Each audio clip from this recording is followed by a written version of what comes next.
Hello, we're here with Steve Reynolds. You might know him by his namesake brand, Reynolds Family Winery. It produces delicious wines in beautiful Napa Valley. But what you may not know is Steve is also involved in a tequila brand, and he's also a distiller and all around learned individuals when it comes to all things tequila. Since it's my spirit animal, I'm particularly excited to have an in-depth discussion about this elixir that's been serving me well for years. So we're going to dive into history a bit and historical traditions of the region and what it all means. We're going to talk mezcal. We're going to talk Penta. There's a lot to cover, so let's get started. Welcome, Steve. Hey there, Ilona. I got to get this right every single time. You have to admit, your Hawaiian-sounding German name is difficult sometimes for us to slip off our tongue. So anyway, I'm glad to see you again. It's great to see you too. So I know you know quite a bit about the history of tequila and what it all means. And even those of us that really love to drink tequila and think we know a little bit, and not all that really knowledgeable about the subject or where it all began. And it has a really long and profound history. So tell us a little bit about that. Yeah, I think that the thing that was cool for me when I started kind of doing my homework on this, for me, a lot of you know this, but I'll just jump in a little bit. I start every wine dinner with a little toast of tequila to honor my field workers. And because I liked it and because they truly deserved the honor. And I didn't feel anybody was really doing that at wine dinners. So that was my way of getting back to them. But what that led to is me kind of going down this road of discovery. I mean, I enjoyed it. I really didn't understand it. And oh my gosh, it's sort of like wine. I think once you get bit by the bug and you start learning, there's just so many pages you start folding back. And this beverage is just it's so complex. It's not as ancient as everybody thinks. I think a lot of people feel that this went back to the Aztecans and the old Mexican traditions, but really it wasn't until the Spaniards that came over in the 1500s, and I believe the first invasion was about 1512. My history may not be perfect here, but it really wasn't until the Spaniards invaded Mexico that the still was brought over. So before that, the Mexicans, Mesoamericans were drinking predominantly pulque, which is a distilled, actually not a distilled, it's a fermented, bacterial fermented type of beer. And so that was very, very popular in Mexico. And that is actually one of the things that brought Mexico along from a taxation point of view, because before there were the distilled spirits, the Mexican government started taxing pulque. And ironically, it was women that opened a lot of the original pulque bars. And so very, very cool history when you start to realize that it was more of a beer thing that brought this along, and it was women. Very interesting. But then once the European influence came in and they did bring the still to Mexico, then the Spaniards started distilling this pulque, or a version thereof, and came out with their first distilled spirits, which was a version of mezcal. So I think that part of it to me was very interesting, because I felt that this thing was ancient and probably went back so many centuries, but it really isn't as old as we all think it is. That is absolutely fascinating. So my understanding is that all tequila is mezcal, but not all mezcal is tequila. And I know you know a much deeper answer to why that is. Yeah, it is ironic that tequila is mezcal. So in the beginning, when this whole thing started, they were all mezcals. So that is the term that the Mexicans used. And there was one particular part of Mexico, which is now Jalisco, the state of Jalisco, which was very famous for growing this one particular type of agave. So there are hundreds of types of agave, but in tequila, to make tequila, it's actually only one type of agave, and that's the blue Weber agave. And it was indigenous to this area. So it really was, it grew the best in this lower region of Jalisco. Now it's planted up in the highlands as well. And probably the state of Jalisco is where most of the tequilas are grown to this day. But there are actually 5 states that are allowed to produce tequila in the country of Mexico. So out of 31 states, 5 of them can produce tequila, but they all have to be made from this one type of agave. I think that's the part that a lot of people don't know. So tequila, the name originated from this one town that was known for its great blue Weber agave, and it became so popular because of the flavors of that one type of agave. So it sort of formed its own little branch off of a tree, if you will. So tequila became popular because of this town. So nowadays, the production of tequila, it is one plant, has to come from 5 states, and those states are Jalisco, Tamaulipas, Guanajuato, Michoacan, and Nayarit. So those are the 5 states that can grow blue Weber agave and produce tequila. And it's very different with mezcal. So that's really the history of tequila and where that comes from. And then the production differences are how it is cooked and roasted. So really, if you were to take an agave plant and go into a field and cut it open, be careful, because I've done it. Believe it or not, you think it would be like aloe and be very soothing. And so you get this sort of sappy, sticky stuff on your hands. And the first thing they tell you is, don't wipe your face, don't touch your face, because it actually stings and it's kind of painful. And the other part is, it really has not very much sweetness at all. It's almost like a potato or jicama. And so you cut the leaves off and you end up with this piña.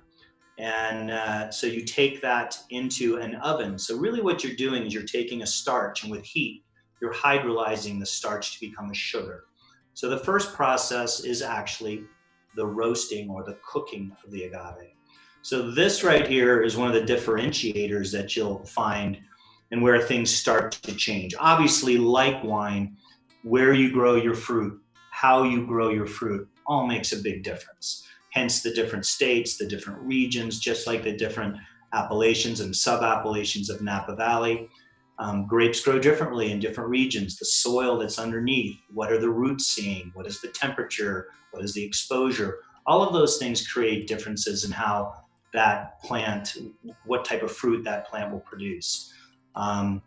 So for us, going down, when I started to work in tequila and started to learn more, I went down to find out what these flavors were and how different they were in each of the different states. And they were remarkably different. And it was just a very big eye-opener for me. And then I watched the production side of things. So, and I noticed a huge difference in variation in how they were producing things. So I'm going to be very generic here, because I hope that this will become sort of a multi-part series where we can do other things, bring in some other guests and some really cool cats that I've met along the way, maybe you have as well, that are not only mixologists, but people that have made films about tequila, other successful tequila makers, maybe some mezcaleros, and we can make this into something fun if there's interest. But so for me, what I noticed right away, though, is in the cooking the agave, the big difference between a tequila and a mezcal is exactly that, is mostly the roasting of the agave. So think of it this way. If you were to take a piece of meat and put it in a frying pan or a broiler to cook it, or you put it in your smoker, you don't taste the flavor of the heat in the frying pan or the oven, but you completely taste the characteristics that come from the smoking. So that is the difference between a mezcal and a tequila. Right away is how it's roasted. And the mezcaleros take pride in many things. One is, I will also tell you the difference, that there are 8 states that can grow mezcal. And there are about 30 different varieties. A lot of them are wild. But 5 of those varieties make up probably 90% of the mezcals that are on the market. So the difference really now is a lot more wild agave grown out.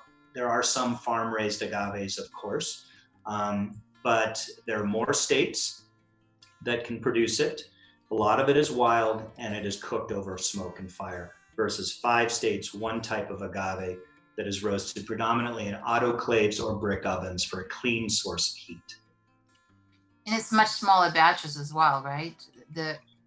What you're describing is really a lot of integrity in the process. So it starts with the land. It starts with this terroir concept that's very, dominant in the wine world. So when you select your agave, your plants, and do you select by certain blocks, just like in the vineyard? Yeah, I think it's not quite as refined as in a vineyard. It's a little more on a larger scale, but there are different sections and blocks that you choose from. The average age, another question that gets asked all the time, is how long do these fields grow? Yeah. And historically, typical great tequilas came, I would say, between 5 and 10 to 15 years. 7 years is probably what is considered in the industry to be the average for growing a really great agave. Um, with the shortage that's happened recently, and tequila's always gone through cycles, or the growing of agave. It's been that way for hundreds of years. Like any farming product, there are futures and there are different ups and downs and swings and pests, etc. But right now, because agave, and I know this is something you and I will discuss later, has become a very large source for probiotics in the world, and other medicinal products, and the growth of tequila consumption around the world, agave is definitely in short supply. So people have started to pick a little bit younger now. So you're starting to see 5 and 6 year agaves getting picked, which I don't necessarily think does a great thing for the flavor. Yeah, no, it's so fascinating what you're describing is that the life cycle of the plant is quite lengthy, so you have to be patient. And then, of course, there's all this tidbits about where it's grown and therefore what flavor profile will show up at. And then the cooking method. I mean, this is a multi-step process that's quite sophisticated and I would imagine expensive. Yeah, I think what people don't realize in the grape world, the vine stays. We pick the fruit annually, and every year we get a new crack at it, but it's the same vines that are there. When you go and you actually harvest an agave field, you're taking the whole plant. And so that field is done.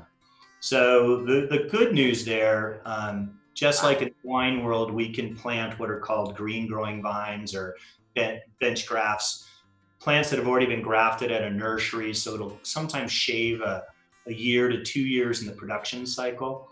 The good news is there are little shoots of the agave plant, just like you see a little sapling growing next to a walnut or a tree. They'll go out and actually harvest these little saplings, and they will, when they tear a field out, most times they're very good stewards of the land. They will actually rotate their crops in so they can re-neutralize the soils. They're very good about that. But then when they do replant, they'll usually put in some of these little saplings that are already at least a year plus old. So at least it eliminates part of that 7-year process. Again, just fascinating stuff. And given the worldwide demand, obviously they're selling out, but in terms of the agave itself, but given the limitation that Blue Weber agave, that single variety that's usable for tequila, there has to be, some economic pressures. And what it strikes me as you're describing this is that there's clearly a delineation between mass-produced and boutique artisanal production that's tied into generational craft, isn't it? Very much so. The industry, the tequila world, there is a great book that I learned so much from. I give a plug out to Chantel, who wrote this great book called How Gringos Stole Tequila. So while you're home quarantined, if you want to learn just some amazing facts about Mexico and tequila and how this beverage has paralleled the success of this country, this nation, super interesting read. But it guides you down the path of these large production facilities, of which I won't name names, but there are probably 2 to 4 in the country of Mexico that control a great deal of the mass production, and hence it makes it difficult for a lot of the small farmers and artisanal producers because they control the price. There's a lot of things there, and as well as on the shelves in the market. But what's really cool to see is just like in the wine world, where there's a need or there's a demand and people are willing to pay for it and they understand handcrafting and they can see the difference in what you're doing, there's still space for little guys like us. So it's been great. That's awesome. I mean, you were describing the plant and the actual part of the harvesting process in such a tangible 3D way. It's really hard backbreaking work. These things are huge. right? By the time they grow to 7+ years old.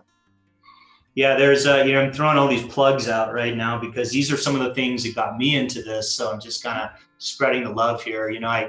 Along the way of me going down there, I'm falling so much in love with it that, I know we'll talk about this later. I came up with this idea to produce my own tequila.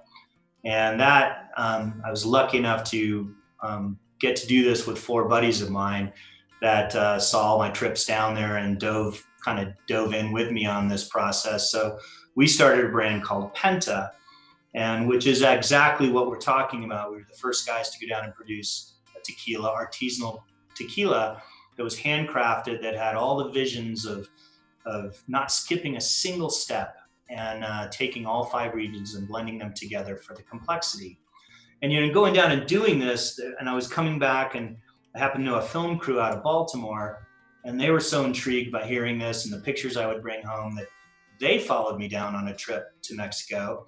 And some guys, a company called Digital Cave, Matt and Nick, and they came down to just kind of check out what I was doing and what I was up to. And as luck would have it, their cameras actually got held up in customs coming through. And I went to pick them up in Guadalajara. And so they're texting me, we're held up in customs. Turns out, their cameras were repossessed. And we find out in the history of Mexico, just blind luck, just pure blind luck, that there's never been a documentary in the history of Mexico longer than 20 or 30 minutes. And they were all promotional pieces.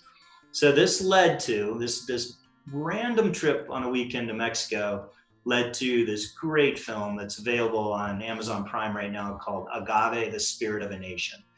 And we were fortunate Chantel, who wrote the book, wrote the script for us and narrative. We got Damien Alcazar from Narcos, was our narrator. So it's a great film that takes you really on this journey that I went through going down to Mexico to learn and meeting all these people and getting involved in their life stories and just all things agave. So very, very cool. Just kind of a shout out for them. And hopefully maybe that could even be one of our follow-up pieces that we do if there's interest.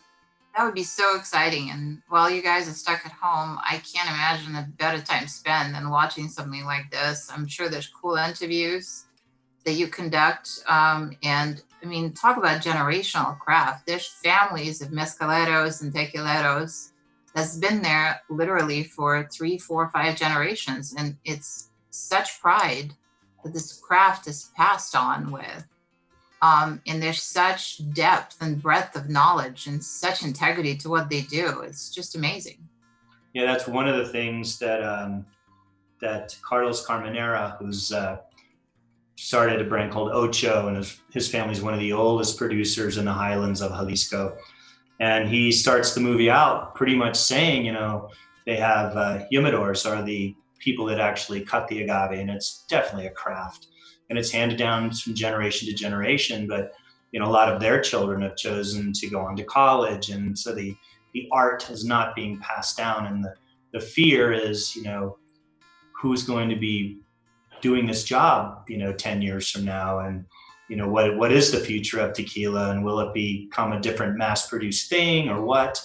But nonetheless, I've tried it, and let me tell you, it is not easy. It is such hard work. Definitely a skill set. And if you ever get the chance to go down to Mexico, occasionally there are certain places that they'll let you jump in the field. And oh my gosh, those plants are sharp, I will tell you that. They look a little dangerous. And it's so interesting to me that you happen to evoke Tequila Ocho, which is one of my favorite brands. And I was fortunate enough to have attended a masterclass a few years back when they literally showed different examples of different terroir and different vintages, if you will. It's the only vintage, quote unquote, tequila that I'm aware of. And the differences were extraordinary. You could really taste side by side that they were grown either in the highlights or the flatlands or elsewhere. And even though they were all blancos, the differences were stunning. It really opened my eyes to the range of tequila. Yeah, I think he was definitely a pioneer, and that's why it was so great when they were filming, to get to go down and to be with him and, get to hang out with him and learn a great deal, because here's a guy that was the first guy that, it's difficult because like a grape, a vintage means something because the grape grows 1 year.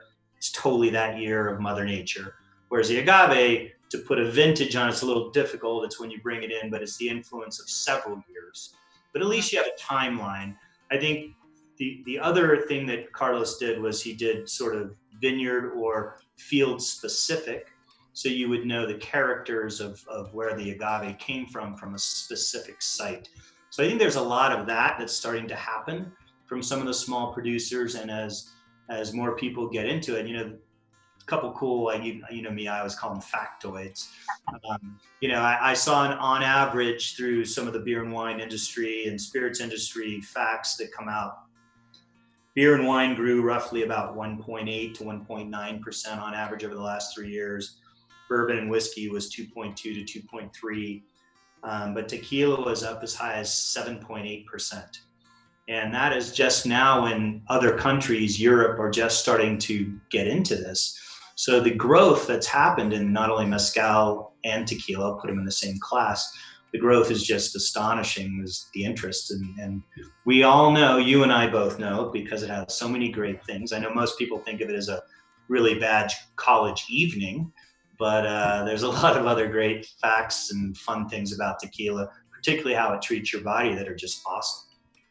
Absolutely. I mentioned in the beginning of this, kind of in jest, but kind of not, that it's my spirit animal. And the truth of the matter is that I've sampled them all. I don't know if any of you guys have seen Runaway Bride. There's a great scene in that movie when she finally sits down to figure out what type of eggs she likes. And she makes every type of fried eggs and poached eggs and omelets to establish what appeals to her. So I essentially kind of did the same thing, just not at the same time. There was rums and vodkas and gins, and tequila stuck. And part of the reason it did, besides the flavor profile and besides what I learned subsequently, which is, for me as a wine lover, the parallels are, quite astonishing to wine. And we've covered some of them in prior conversation. But it didn't give me a hangover if it was a high quality tequila. So I got curious about that. And I know that there's something to unravel there. No, very, very true. I think once people get to try some of these smaller handcrafted tequilas like Penta, I think it's going to blow you away. I think a lot of people haven't sipped a tequila. Everyone thinks it's a shot. It's not. It's a sipping beverage. And there's so many great healthy facts that maybe we can get into or save for another time. But, it's got fewer calories. It's a digestif. It'll help settle your stomach. There's so many things. In fact, I can go down a list. I know you and I were talking about this earlier, some things on some of the websites that are out there. I think one of the funnest ones that I remember is I did a great wine dinner out in Durham, North Carolina. And it was probably 90% research doctors from Duke University. So I finally had my chance to ask this question because everybody hears, oh, tequila's a stimulant. And, that kind of makes sense, right? In college, we all start drinking and having fun, tasting good, drinking. Now it's more fun, more good. And I always use the analogy of stepping on the bus when it's doing 2 miles an hour and stepping off when it's doing 90. Because you got a little stimulated and you felt pretty good, you drank more. And sure enough, these doctors got up. So I asked a table, I said, can you kind of be a spokesperson for me? Talk to all these other docs, use your phone. I won't think it's rude. By the end of the evening, I want to know, is tequila a stimulant? So at the very end of the evening, one of them got up on the mic and said, so we're going to hand it to you. Tequila is a stimulant. We found that tequila does increase serotonin production. So I know there's a lot out on the internet right now, but I got that handed to me, facts told to my face at a wine dinner by a bunch of really great docs from Duke University. So take that as a fact. I love it. I mean, I didn't need an incentive so much, but now there it is. It's a gift. So I'm running with it. And honestly, you would know from consuming tequila, those of you that had high-end tequilas, and I'm not saying it's corollary necessarily to price, but there's some expectation there that you would have a better experience. You probably have done better, I'm guessing, with that particular spirit than others. And there's some real good reasons why that might be. And we'll definitely, this is a teaser, by the way. We're going to have to really get into this because this is an area. I agree. This could be a whole evening conversation with some nutritional specialists. Exactly. But meanwhile, I know you produce tequila, obviously, and you produce 3 different kinds. And I'm going to go back to kind of the basics for those viewers that are a little confused as to what the Blanco, Reposado, Añejo, Extra Añejo really means. So kind of break it down for us. What do those categories stand for as far as the aging regime, aging process, aging time? Why those specific categories? Sure. This is something I didn't know either, until I really got into it. So tequila, think of it this way. You harvest a field, you bring it all in, you roast it, you end up making a wine. Candidly, you actually ferment. You roast the agave and it becomes sweet. You shred it, you grind it. There, we won't get into all the details, every producer, because that could be a whole nother segment. But nonetheless, you shred it up and you mix it with water. So you're really making a sugary, sweet water bath, just like grape juice in a wine tank. And you ferment it with yeast, just like wine. So you can see this came kind of natural for me going down there and seeing this process. So you make a wine. You actually make an agave wine that's a little bit lower alcohol, like 12%. That wine then goes into a still. And so you're distilling a wine. And so from there, all the tequilas that you hear about, Blanco, Reposado, Añejo, Extra Añejo, all of these things that you see on the shelf are all the same, usually from the same batch. What you're paying for and the differentiator is the time that it spends aging, usually in an oak barrel. And American oak's the most popular. Many other countries, French is becoming more popular. But typically a Blanco can be aged for up to about 2 months. In mezcals, they use the term joven, usually more for young, youthful. But Blanco is typically used for the tequilas. Then it goes into a reposado. So a reposado then can be basically 2 months to 12 months. Then it goes beyond 12 months to 36 months, it becomes an añejo. Now, there are a couple of new categories. Extra añejo was just approved. So that would be something beyond 36 months of aging. Now that gets more into your deep Scotch cognac, much more barrel influenced and much more structured, and I'd call it a little more powerful.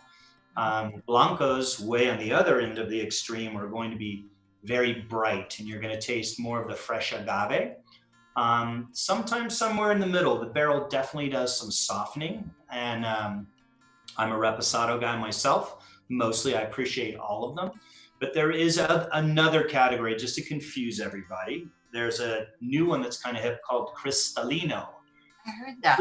Yeah, so Cristalinos are where you actually barrel age a tequila, and it can be a Repo, it can be an Añejo, but then they filter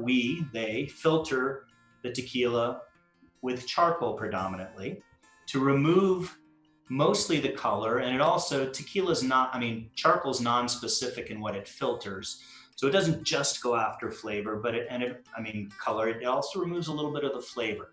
So it tends to soften the tequila a little bit. And those have become very popular. You've probably seen like Don Julio 70, the one that has a little 70 on it. That's a Cristalino. There's a Herradura Platinum. A lot of these terms are Cristalinos. So you can ask for those. And I think they're very enjoyable. So for us with Penta, we chose to skip a Blanco and just do a Cristalino. So our entry level is called Diamante. And it's a Cristalino tequila that is 7 months in 100% French oak, all new oak. And we actually used only champagne yeast. So we were some of the first guys to do trials using different yeast strains. Champagne yeast ends up being something that's very soft, very approachable. So this tequila is very vanilla driven, very feminine, very intriguing, and particularly for those who are nervous about stepping back into the tequila arena, I would say that's one of the ones that I would start with. Then we have our traditional Reposado, where we get very complex. Now, our Reposado is aged in American, Hungarian, and French oak, but we also fermented 2 separate tanks. We use traditional tequila yeast, and we also use champagne yeast. So now you're getting a mix of 2 types of yeast for complexity with 3 different types of barrel flavors, and it is just amazing. So that's 9 months in barrel. Then we skip to our añejo, which is going to be 14 months in barrel, and is actually very much what I just described. I don't have to go through all those again, but it's all 3 different types of barrels, different countries, and the 2 different types of yeast, but just a longer period of time in barrel. Sure sounds like a winemaker's tequila. I can't imagine that he had any influence about multitude of barrels and probably cooperages and all the yeast trials. This all sounds like winemaking to me. Yeah, it was, it's interesting. This started out to be a hobby, and then I was lucky enough, I've got these 4 great friends that we sit around the fire and we start to nerd out and talk about this. And they were also tequila hounds. And, I'm blessed that I've got, 4 partners that have gone down this road with me, listening to some of my craziness. And what's interesting is most of the barrel master coopers in Napa are all Scotsmen. So of course, they're into spirits. So it really didn't take much of a conversation before they were like, I'm in, I want to build some barrels for you. This will be so cool. So we custom built a lot of our barrels and trucked and shipped them down to Mexico. I think the biggest challenge for us with starting this brand was, Mexico is a very proud country and has a great tradition. And having a gringo come, tell them what to do was, probably not their dream vision of what they wanted to do, but we were lucky enough to find some people that would work with us, that would listen to some of our crazy ideas, like changing cooking times and using purified waters and bringing over yeast specialists from France and doing trials on different flavors from different forests, Allier versus Nevers from France. What do they do to a tequila? What would it do? What would it taste like in 6 months? What would it taste like in 2 years? Nobody knew this stuff, right? So for us, we kind of felt like we were into some groundbreaking territory, and it's taken a long time. This has been a 7-year project we'll call it, I've said this before, this is my Harley and my midlife crisis. But nonetheless, it's landed well.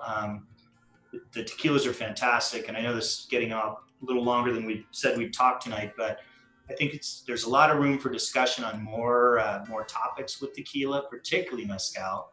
And hopefully we can do this again soon and maybe get some other cool people to be on stage. Maybe my Penta partners. It'd be great to get maybe a couple of tequila guys and my partners in here to really go through a formal tasting of Penta. Would be great. I think that would be phenomenal, because I have a million questions swirling in my brain, including the blending trials, because you described such wide range in terms of the aging process. There's a legal piece of it when you're obligated, if you're going to call it Reposado añejo, but then there's this whole other piece when you clearly choose to age it for extra time, or sometimes perhaps not, for a very specific set of reasons, and clearly has to do with the palate profile. So we're going to need to discuss all of those things. And I would love to meet your partners and get into their heads a little bit. So I think we have a lot more to cover. I think it'd be fantastic. And I would like to say, if I could put out a few more shameless plugs while we're doing this.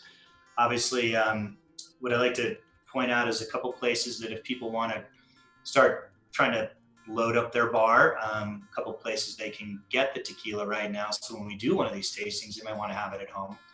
One of the easiest places is obviously PentaTequila.com. Now we can only ship to a few legal states, so know that. There is a company that is set up legally to be able to ship to most states in the country, and that's BountyHunterWine.com. And those are probably the 2 primary resources for acquiring the tequila, or, shoot us a note at, info@pentatequila.com. And then of course, if someone in your household doesn't drink tequila for some crazy reason, and they just have to have a bottle of wine, of course, I have to do this. There's always Reynolds Family Winery, and of course, Drink American. I have to point behind me, of course. So anyway, I had to be that guy for a minute. No, it makes a total sense. You have a lot to be proud of. I mean, not only you achieved great strides in the wine world, your wines are delicious, you have a great portfolio, but to take yet on another project that's so thought-provoking, what you describe is fascinating. Again, a million questions, champagne yeast, is anybody else is doing it? And so delicious. There's so much integrity to even your packaging. I mean, your bottles are beautiful, and the symbolism of 5 states, 5 partners. I just think it's a whole lot of fun. My last question is, I believe that your tequila is a sipping tequila. I would not dare put it in my palomas and margaritas, but what say you? I think you are absolutely right. However, I do have to say, I did go to do a dinner out in, I believe it was Baton Rouge, Louisiana. And I was going to start the evening, and I brought Penta to the dinner. And one of the people came over to me, one of the servers said, "I hear you like margaritas." And I said, "Yes." He goes, "Can I make you one, sir?" I said, "Oh, that would be great." Loosen my tongue up before I have to get up and speak. And he comes back about 5 minutes later, and about half of one of the bottles of Penta is empty. And he's got this giant, like, thirsty 2-ouncer. And he goes, "Here you are." And he goes, "Oh, you didn't want it from Penta." And I'm like, not even I can afford that margarita. So I will tell you, I have had a margarita many times now with Penta, and it makes a really great, badass margarita. But sipping is probably what's preferred.